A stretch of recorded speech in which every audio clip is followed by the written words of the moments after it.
Good afternoon everyone. My name is Shaikh Altamash. आज हम देखते हैं कि प्रोसीजर क्या होती है ऑब्टेन करने के लिए एनए परमिशन इन एमएलआरसी एक्ट।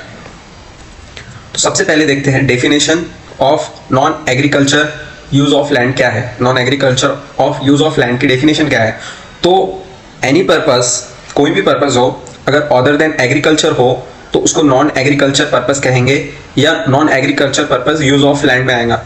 तो सम एग्जांपल्स जो हम कह सकते हैं non agricultural purpose of use of land में आएंगे तो वो कमर्शियल पर्पस हो सकता है, वो एजुकेशन पर्पस हो सकता है, okay, education purpose, commercial purpose, public purpose भी हो सकता है वो पर्पस, ओके। सो ये जो पर्पस है ये non agriculture use of land में आएंगे। उसके बाद कॉन्स्टिट्यूशनल मैंडेट देख लेते हैं रिगार्डिंग लैंड। कॉन्स्टिट्यूशन में क्या कहा गया है लैंड से रिलेटेड। तो 7th शेड्यूल ऑफ कॉन्स्टिट्यूशन जो है वो बात करता है कि जो स्टेट है, स्टेट को पावर्स है, ठीक है, स्टेट को क्या है, स्टेट को पावर्स है लैंड से रिलेटेड सारे लॉज बनाने की, ओके। स्टेट को पावर्स है लैंड से रिलेटेड सारे लॉज बनाने की। वो किसमें कहा गया है? 7th शेड्यूल ऑफ कॉन्स्टिट्यूशन में। और एक डॉक्ट्रिन है, वो डॉक्ट्रिन का नाम है डॉक्ट्रिन ऑफ एमिनेंट डोमेन। तो डॉक्ट्रिन ऑफ एमिनेंट डोमेन क्या है? तो इसके अकॉर्डिंग दोस्तों, अगर स्टेट को पब्लिक पर्पस के लिए लैंड एक्वायर करना हो तो स्टेट वो लैंड एक्वायर कर सकता है, ओके। तो स्टेट क्या कर सकता है? वो लैंड एक्वायर कर सकता है। तो ये दो कॉन्स्टिट्यूशनल मैंडेट आप अगर एग्जाम में लिखोगे तो बहुत अच्छा होगा आपके ओवरऑल स्कोरिंग ऑफ मार्क्स के लिए। उसके बाद देखते हैं हम सेक्शन 41। तो सेक्शन 41 से तो सेक्शन 44 तक दी हुई है procedure land acquisition for purpose of converting it to agriculture to non agriculture. Section 41 से तो सेक्शन 44 में इसकी प्रोसीजर दी हुई है। तो सबसे पहले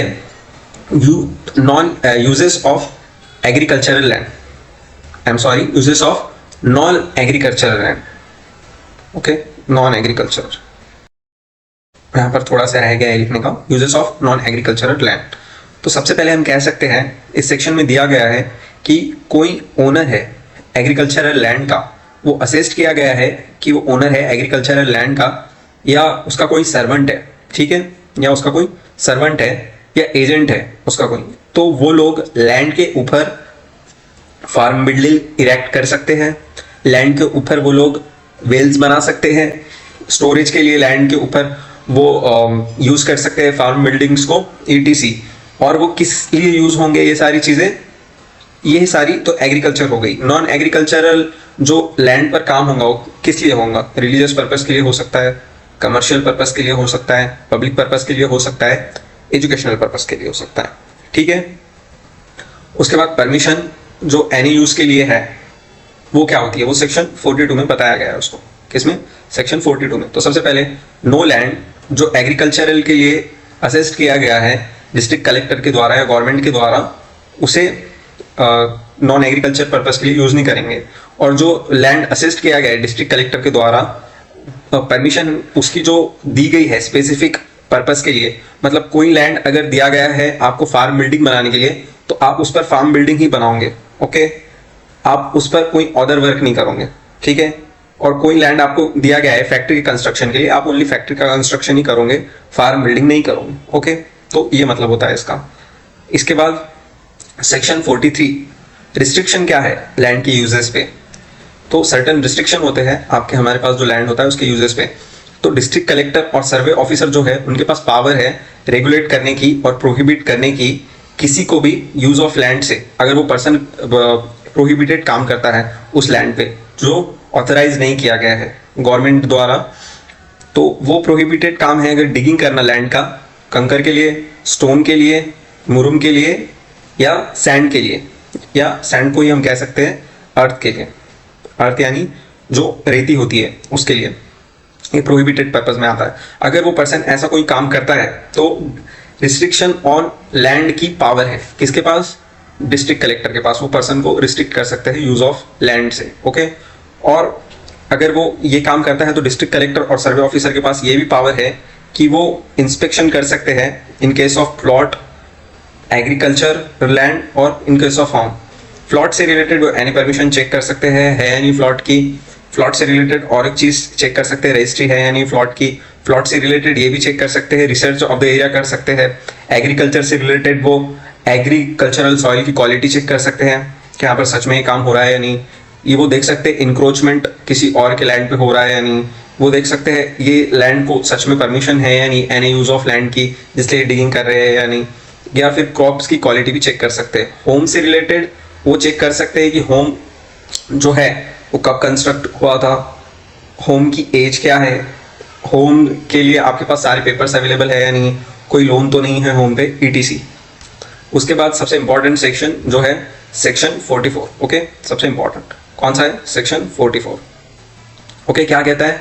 प्रोसीजर एग्रीकल्चरल लैंड को नॉन एग्रीकल्चरल में कन्वर्ट करने के लिए। ओके, तो सबसे पहले प्रोसीजर क्या है? कोई भी होल्डर ऑफ लैंड हो, एनी कोई भी, तो उसको एप्लीकेशन देना पड़ती है। किसको? डिस्ट्रिक्ट कलेक्टर को।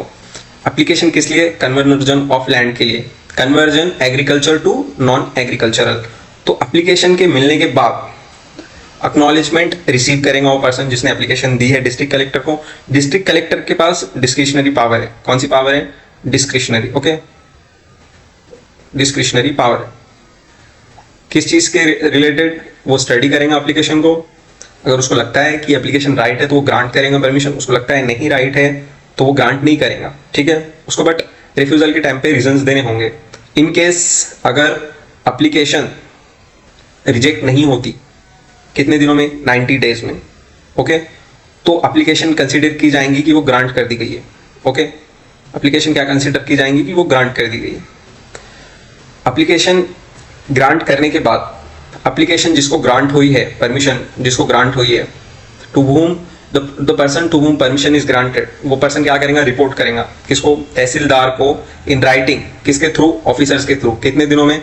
30 डेज में। ओके, अगर पर्सन फेल करता है 30 डेज में रिपोर्ट करने को तहसीलदार को, तो उसको कितना फाइन लगेगा? 1000 रुपीज का। ओके, अगर कोई अरिथमेटिक मिस्टेक हो या कोई न्यूमेरिकल मिस्टेक हो किसमें? सनद में, तो किसको पावर है वो करेक्ट करने की? डिस्ट्रिक्ट कलेक्टर को। ओके, डिस्ट्रिक्ट कलेक्टर है पावर टू करेक्ट इट। उसके बाद एक केस लॉ है जमुना बाई वर्सेस बाजीराव। इस केस में सुप्रीम कोर्ट ने कहा है कि सनद जब से कमेंस होती है, इशू होती है, तब से सनद का कमेंसमेंट का डेट नहीं तय किया जाता। जब एक्चुअल कंस्ट्रक्शन ऑन लैंड होता है तब से सनद का कंस्ट्रक्शन का सनद का कमेंसमेंट शुरू होती है। ओके, तो उसके बाद कंक्लूजन में आप लिख सकते हो कि प्रोसीजर जो है लैंड एक्विजिशन की, लैंड MLRC में नॉन एग्रीकल्चरल की, एग्रीकल्चर टू नॉन एग्रीकल्चर की, तो वो जो स्पेसिफिक पर्पस दिया होता है वही करना होता है लैंड होल्डर को। जो स्पेसिफिक पर्पस दिया गया है कलेक्टर के द्वारा, कोई और पर्पस नहीं कर सकता। फिर लैंड में वो डीलिंग नहीं कर सकता अर्थ के लिए, सॉइल के लिए या फिर मुरुम के लिए। अल्सो उसको रिपोर्ट करना होता है 30 दिन में तहसीलदार को, ऑफिसर्स के थ्रू विलेज के। नहीं करेंगे तो 1000 का फाइन लगेगा। और ये बहुत इंपॉर्टेंट है कि non agriculture to non agriculture जब भी हो रहा है तो सारी चीजें अच्छे से देखी जाए। Thank you so much.